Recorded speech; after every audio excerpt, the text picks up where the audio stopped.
These are comfy. Hey, good morning, everybody. My name is Inga Cotton, and we are on Charter Moms Chats on the San Antonio Charter Moms page. And if you're not already a member, please join the San Antonio Charter Moms discussion group on Facebook. And in June, we have a special theme, which is things you can do with your kids at home to keep learning, because school's out and the packets are done, but we want our kids to keep learning. We want them to have hope and optimism and feel like they're making progress towards their future. And maybe just you need some inspiration. So today our inspiration is fairy gardening. And we have Iris Gonzalez, who by day is the founder of Startup San Antonio, but she has a whole bunch of amazing hobbies, some of which include chocolate. But today we're talking about fairy gardening. So let's see, Iris, let me, oh yeah, so you told me that, let's see, okay, so you're a mom, you have one son who just finished ninth grade or 10th grade? 10th grade. He just finished 10th grade on Friday.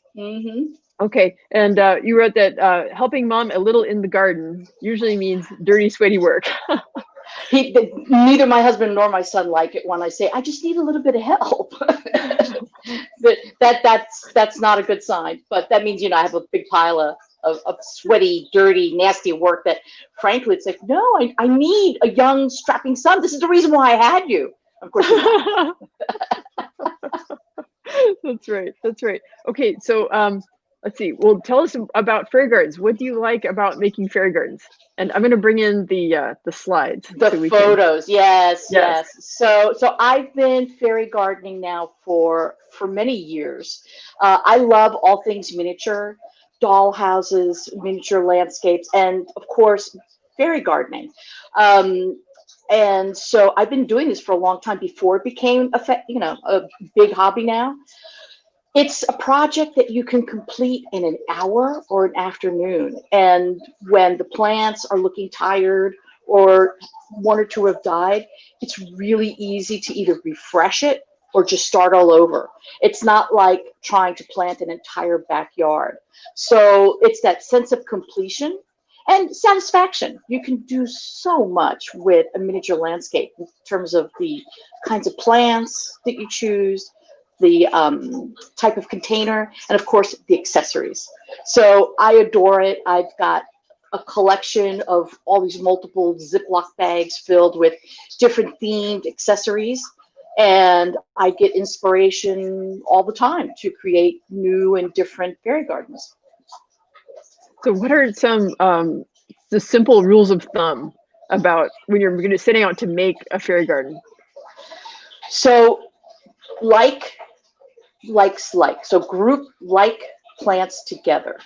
If you're coming up with a fairy garden and you have 8 plants and 3 of them are shady, moist plants, but you plant them in the same container with cactus and succulents, not a recipe for success. And I've made this mistake myself. So, don't be so hard on yourself. I did a Star Wars battle scene in a bowl with tiny little Star Wars figures, and it was fabulous while it lasted. But I made that classic mistake. But I wanted like the one side of the battle scene to be like a desert landscape, and then the other one to be the lush looking jungle. So it was great while it lasted. It was so much fun. It was great while it lasted. I finished it in an afternoon, right? And when it finally died, because I killed you either kill the succulents because you're overwatering, or you kill the ferns because they're not getting enough water. Right. You don't feel this massive guilt. Okay, fine. Save the accessories for another day, pull out the dead plants and start over and do another landscape. So it's a lot of fun. Yeah, no guilt. Okay, but keep the like with like. So right, if you're choosing succulents, cactus, dry, sunny conditions, they all will work together. It'll just make maintenance a lot easier for you. If you're looking more for a lush terrarium, almost looking landscape, then you're looking for ferns and other plants that like moist, shady conditions. They'll all be in a container. And remember, the container is mobile. So I keep mine outdoors because, of course, they like sunshine. But then if I have guests coming over, or if I just want company in the kitchen, I will bring one in and use it on the dining room table or in the kitchen, or in the bathroom even, until I notice it's starting to look a little peaked, and then it goes back outside again. So that's the other Right. wonderful thing about them. They're mobile. You can move them around.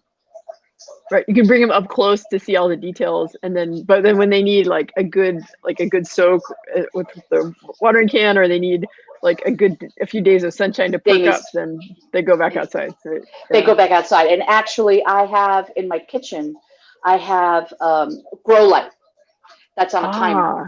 And so a lot of my mini plants live under the grow light right by the sink, where I can spot if they need water. Because here's the thing with anything that's done in miniature, if plants are dry, they can die very quickly because there's just no deep reservoir of moisture like the ground. Right. So if you forget and they're outside roasting in our wonderful Texas summer sun, you're going to lose it. So that's why it's good to be able to move things around. I'm sitting outside because I'm going to do a show and tell here in a little bit. Yes. I'm looking at one cactus that is just glorious, and it's the perfect plant to to neglect because it loves the sun. It doesn't mind being bone dry, and so it sits out here. Sometimes I won't water it for, I hate to say, but almost a month, and it's okay. It's a cactus, but you can't do that with every plant. So Right. think about if it's small and if you can get a grow light, and it doesn't have to be an expensive lamp. I found like a desk lamp that has the adapter for the grow lights. Ah. And the lamp itself, I think, was maybe $14 from Target. Wow. And I just it doesn't have a regular bulb in it. It has a grow light in it, and it's right by my sink on top of my counter. And I have my little collection of mini plant projects under there, keeping me happy. I think one thing about these are strange times, right? Like we're working from home, but it's actually a really good time to be tending your plants because if you're home all the time, you're more likely to see like if a plant needs a little TLC, or if it's like, oh, it's time to propagate, right? Right, right. And all my propagation I keep in the kitchen because then I can keep an eye on it. Oh, look, it needs a little bit of water, or in fact, right now I've got a little mini arrow garden, with the little plugs so you can sprout your own seeds. It makes Right. it so easy because it's automated. It's on a timer. It reminds you when it's out of water or out of nutrient. And I'm sprouting some showy milkweeds. I've never seen these Ooh. before, but they're Texas native, and I thought, I'll put them in the little propagator there and see what comes of it. Yeah. Okay. Yeah. So I wanted to ask you about, so there's a blog post coming. It's not published yet, but we're getting the pieces together. But I'll update the description with the blog post once it's published. But in the blog post, what's great is that you talk about tailoring things for different ages. So I wanted to ask you about that, but I also want the tour of the patio. So what do you want to do next? Do you want to talk Let, about let's the? let's talk about the kids, Okay. and then we'll wrap up with show and tell, because that's always, I Okay. mean, I'm that's the excited fun about part. that. Shopping, you Yeah. get to go garden shopping, right?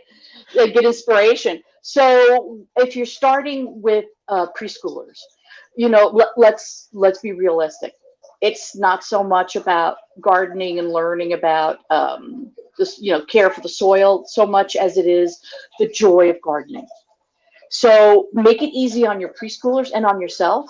If you give them a box, an unbreakable box, Tupperware is fabulous for this, by the way. Um, Give them sand and ask them, what would you like to create? Would you like to create the beach? Then ask them to look for their little toys, which of course is a great, makes it personal for them. They can hunt and peck Mhm. and look for little, accessories from their toy box that will work in the Tupperware full of sand. And meanwhile, go outside and pick up ball moss that falls to the ground from live oaks. And there you have it. Those are your dunes at the beach. They can make a beach scene. They can make a desert scene. It's all about imagination. So this is where you can ask your kids, what are your favorite small toys? What would you like to create in a scene? It could be soil, it could be with a live plant, or it could be something as easy and as durable as live oak moss. And get this, Dr. Seuss, take that live oak moss, hot glue it to a stick, and now you've got those lollipop trees. You know, the trees from one of his books. Right, right, like the Lorax. Yeah. The Lorax, and so they can spend an afternoon recreating the forest of the Lorax. I mean, it's you can do something like that, and they're still understanding. They're recreating a landscape in miniature. It's wonderful for the imagination. Yeah.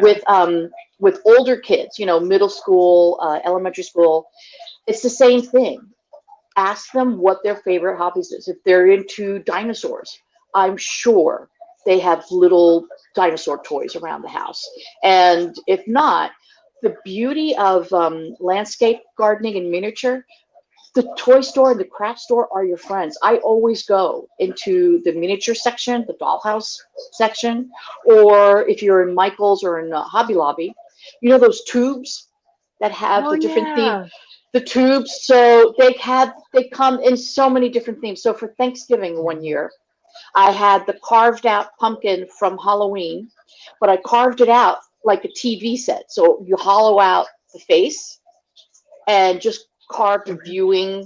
And then I lined the inside of the cleaned out pumpkin with moss and used the figures from the Pilgrims one year to show that they were arriving, right? First discovery of America and arriving in America inside the pumpkin with a little tea light. Another year with my son, we did Indians, Native American Indians inside there. So you can do simple things like that. Another thing that I used to do with my son when he was younger around the holidays, in fact, we still do it.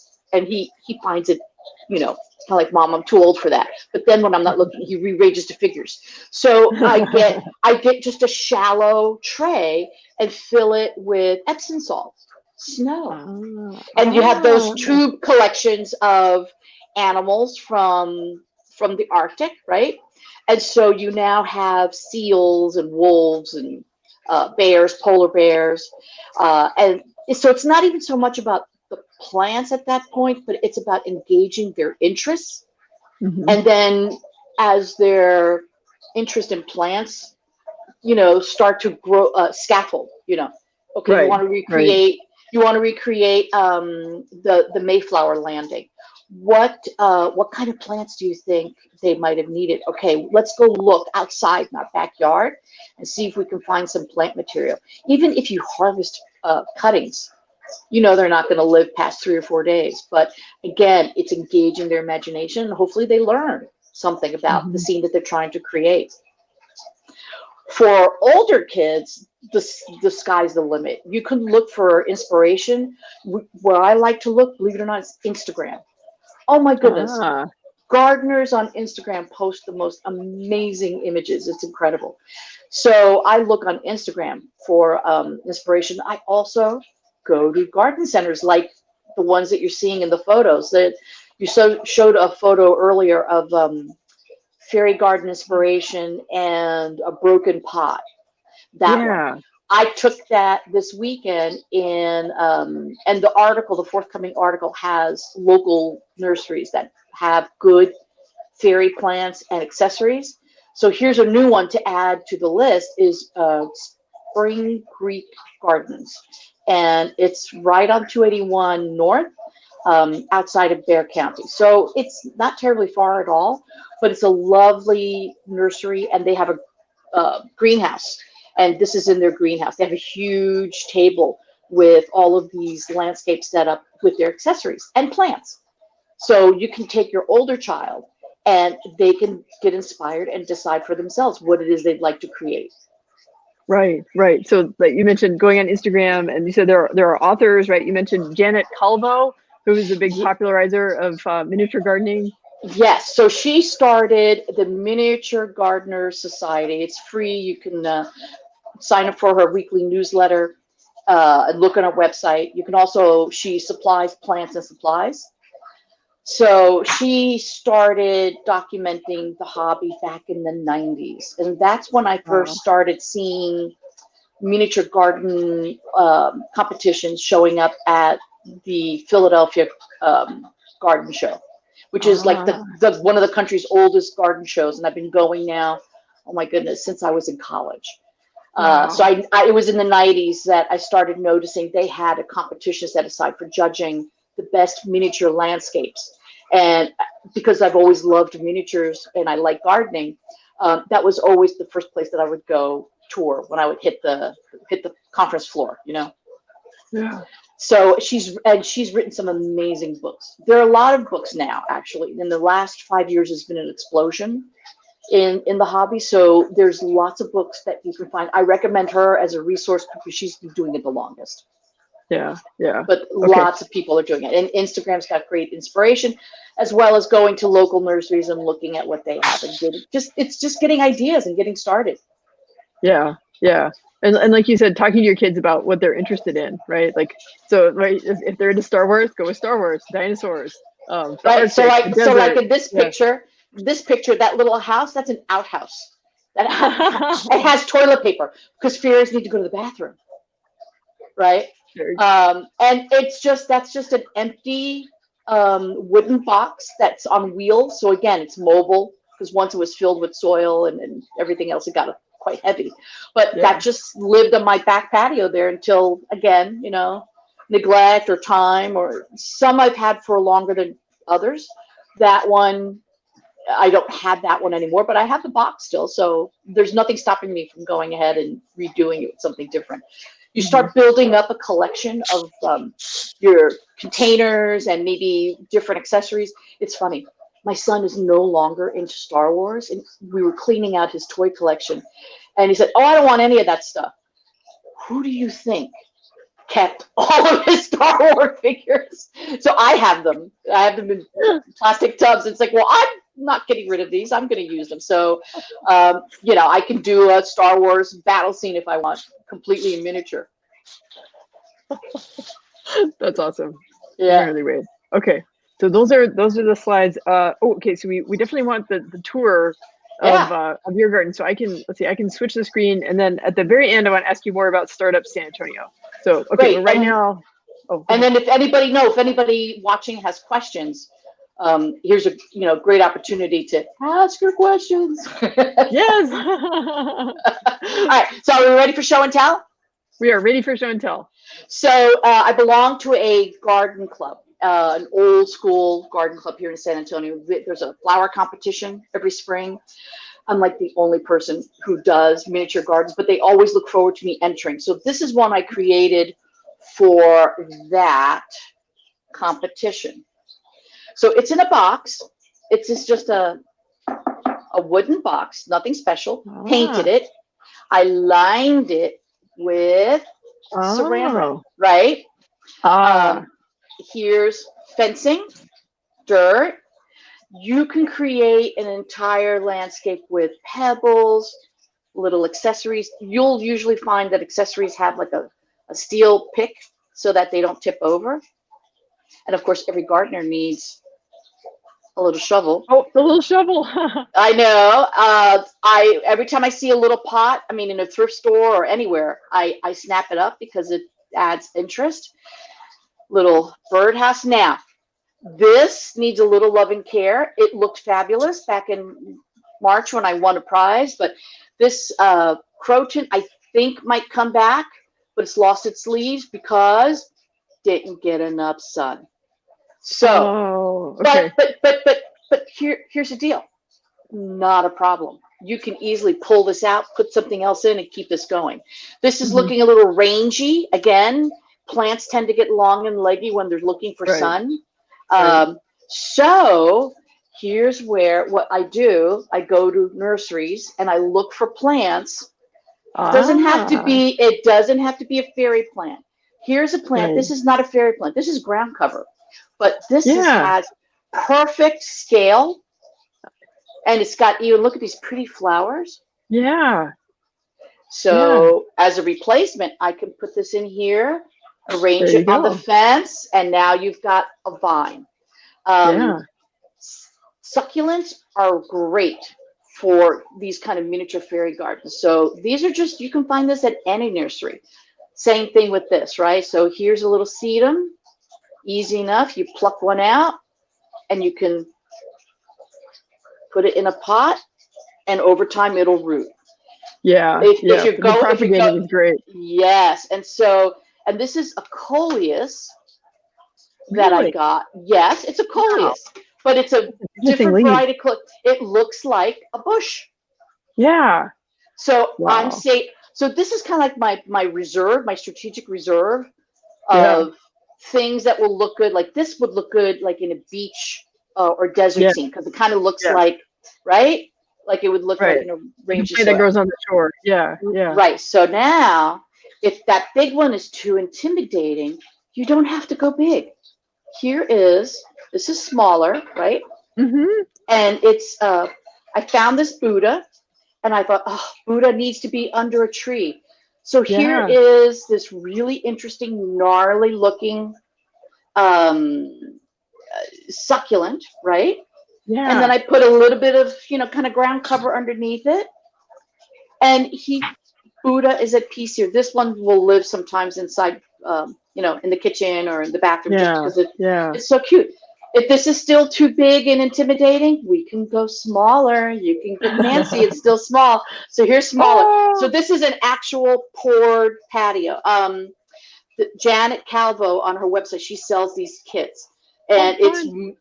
Oh wait, Iris, mortar with can you tilt the camera down just a little bit? We better. can we're not a little bit more. Tilt it down a little bit more. Oh yeah, now we can see the like the pebbles, like the ground cover kind of or the Here's patio. one, Yeah. right. And it's got even garden edging. So you Oh have patio, and then a little gazing ball. Here's like an even little stool, little stump to sit in, little yeah. rocks, little teeny tiny pot with little rock. Oh But look how big this is. This isn't very big at all. yeah, yeah. Not intimidating, right? No reason to be scared. Still too big? All right, we can go smaller. So I have some. Look how small this is. You've seen these. These are Oh, like and the literally gave you a little bonsai. pagoda. Yeah, So yeah. this is just a pagoda, a tiny little Buddha, right? And so I can take one of those succulents, put them here, Mm-hmm. put this in the middle, and now you have instant reflection garden. And it's tall, Yeah, small. Your kid would love planning this out. Half the fun of doing this is planning it out, yeah, you yeah, know? But yeah. Getting to pick out the plant.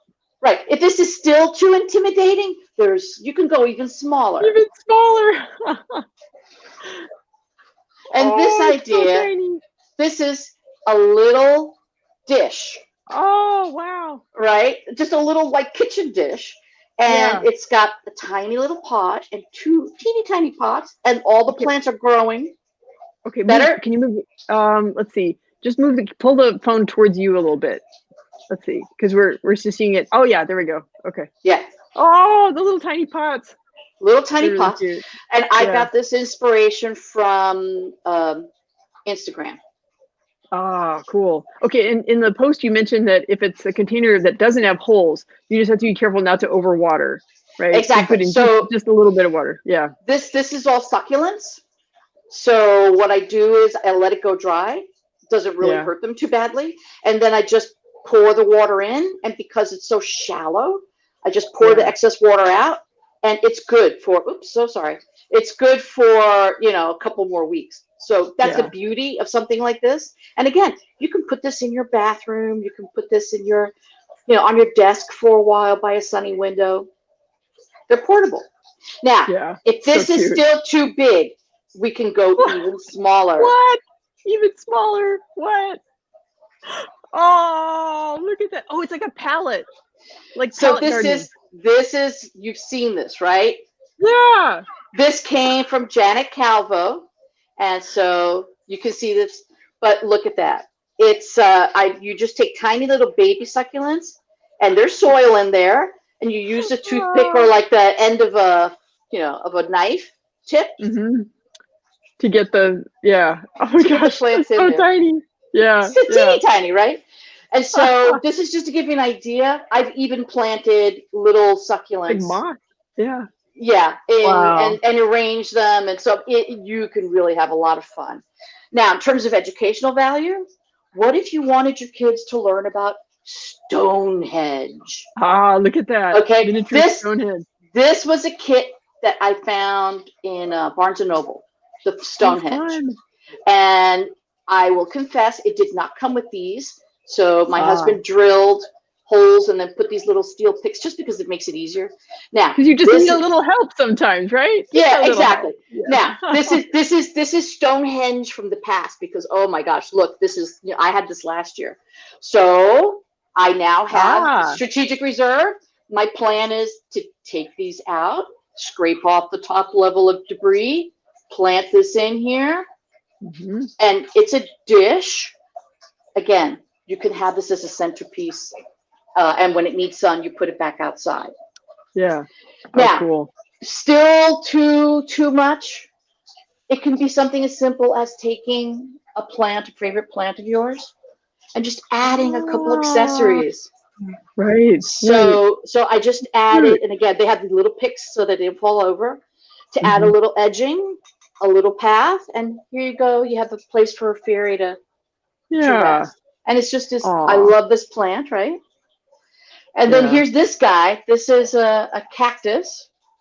And I thought, Yeah. well, you have cattle, sheep, pigs, whatever. They're cast iron. And I thought, oh, Ah. it's just adding some pebbles and some Hmm. animals, and now you've got a miniature landscape.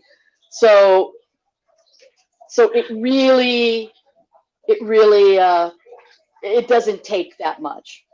Yeah. Yeah. What a great tour. Those are Yay! fabulous. I love how you get Yay! like they get smaller and smaller and smaller and smaller. Well, yeah, exactly. So, and it's funny. When I started collecting, everything that I was going to show you, I thought because it was scattered everywhere. They were inside the house, they were under lights, they were outside. When I put them all together, it's like, wow, I really kind of been a little busy since March. you know? Yeah. But you know what? But Yeah. that's kind of the point of like all these posts and stuff that we're doing this month is like if we keep ourselves busy, then we find joy. We've got things we're proud of. We have things to talk about, and we're learning, and our kids are learning, and it feels very natural, right? Right, right. And then, you never know, you might wind up, sharing this with your kids. You'll be getting fun out of it because you could tell. I mean, my son's like, I'm not into the Star Wars anymore. No, no, no, give them to me. So talk to your kids Yeah. about what their interests are, whether it's dinosaurs, whether it's, beach scenes, whether it's those little noob figures, which are, I mean, it's a golden mine. You can do so Yeah. much with Right. Or fairy gardening. if they're really into Tolkien, they could recreate scenes from Lord of the Rings, or go hardcore on the fairy thing. Yeah. Right. And then that the beauty of it is that you could also ask them to craft Right. accessories. And so now you've got them putting together, like say, a ladder out of twigs Right. because Right. fairies need ladders. Right. Or get some bakeable clay from the craft store, and yeah, there you This go. the Okay. sky's the limit, really. The sky's the Yeah. limit. Yeah. So this is That is this so is something cool. that I'm hoping you'll introduce your kids to the joy of gardening in miniature. It's something that's not overwhelming. If it dies, you see how easy it is to pull out a plant or just start all over again. Right. No guilt. And no guilt. That's just it. Just do it. No guilt. Really. Yeah. Have And you fun can with the start kids. it's fun to go to the nursery, but you can get started just with things you have on hand. You don't have to splash out a bunch of money to get started. Not at all. And so again, the kids' toy chest is a great place to start. Yeah. Tupperware. Yeah. I once did for one of the photos you'll see in the story is for a friend of mine. She was having fairy garden themed birthday party for her daughter. So it was like 6 girls. And so she said, well, what can they do? So I said, look, go get one of those Tupperware containers with wheels that you put under your bed.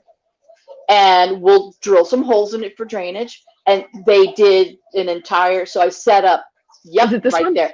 Yes. That's that one. Okay. And that was Oh, cool. really spectacular. That lasted, maybe 6 or 8. Actually, it lasted almost a year, if I remember correctly. Wow. So that's an And underbed box. yeah, That's it's an an underbed underbed. box. Yeah, because That's amazing. they don't need deep soil, Right. so Right. shallow, and it's plastic, and it's not expensive, and it's portable, so you can wheel it out wherever you need it for sun. And plus, the girls had enough room for the party, Yeah. to Yeah. to Everyone could physic- participate. physically distance and work on their part of the garden. And half the Hmm. fun was, choosing the accessories and the plants and, the pathways and pebbles and stones and rocks. And oh my goodness, it was, they really enjoyed it. That's so cool. That's so cool. Okay, so before we close off, I want Yes. to ask you about Startup San Antonio, which is an amazing news source about businesses and innovation. I know it's not an education site; it's really more about these like new businesses. But you do come across education stories while you're reporting about the businesses. So just like tell us what's new related to education coming that you've learned from through Startup San Antonio. So where I focus on education is STEM education, because when you're talking about startups, especially innovation-driven startups here in San Antonio, every new company needs talent. Yeah. And where are they going to get the talent from? So that's why I'm interested in STEM education, because of the need to build that pipeline of talent to Hmm. help feed, the entrepreneurial community for robotics, for artificial intelligence, you name it. Right.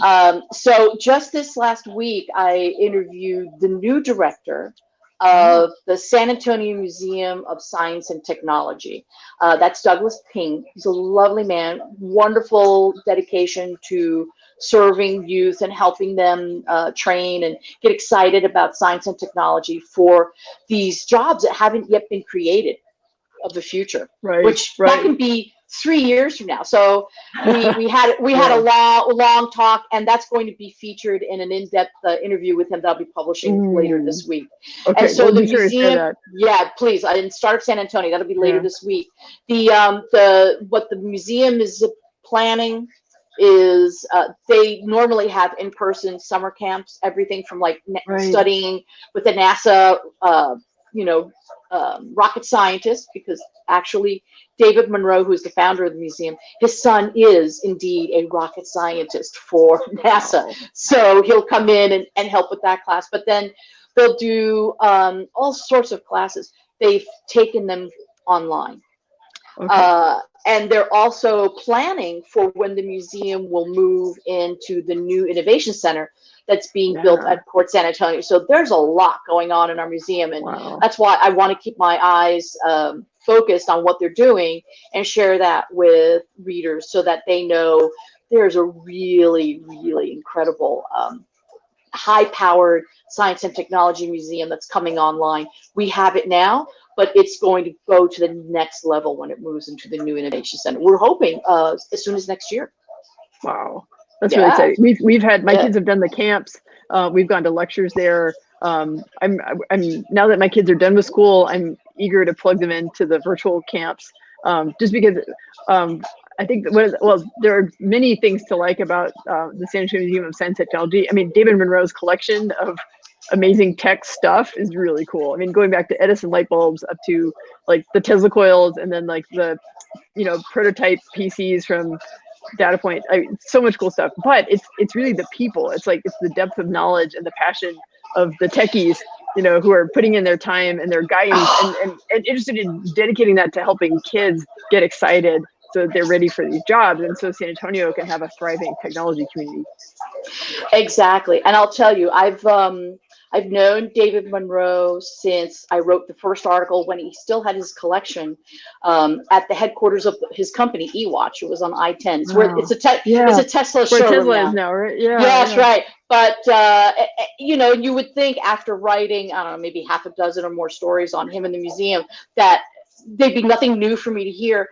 No, every time I go to the museum, I'll tag along usually because he's always giving a tour. I'll usually tag along the tour. And in fact, he even told me, he goes, "Oh, Iris, you've heard this tour countless of times." Every time, Inga, at the end of the tour, it's like, I learned something new. I didn't know that. You didn't talk about that. And so he helped create the world's first desktop computer. A lot of people think, Yeah. oh, wasn't that Steve Jobs? No, it was David Monroe at Data Point. And so he gave this incredible story about how Oops. Oh no. It looks like we lost Iris. Um, okay, I will be back with her and get her final input. I think, yeah, I think we lost the signal.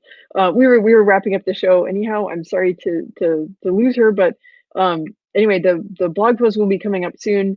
We're going to have different activities every day for you to keep the learning going at home with your kids. So yeah, please, and add your comments to the video, and maybe Iris will have time to come back and check in. And I'll update you all with her post that's coming out soon for the San Antonio Museum of Science and Technology. So we have activities planned out all week, new ideas. So tomorrow, I'm going to be sharing a video that I recorded with Barry Brake of the Jazz Protagonist, and it's about introducing your kids to jazz. And he's got some great ideas. So I'm going to wrap up, and I'll be back online at 9 o'clock tomorrow.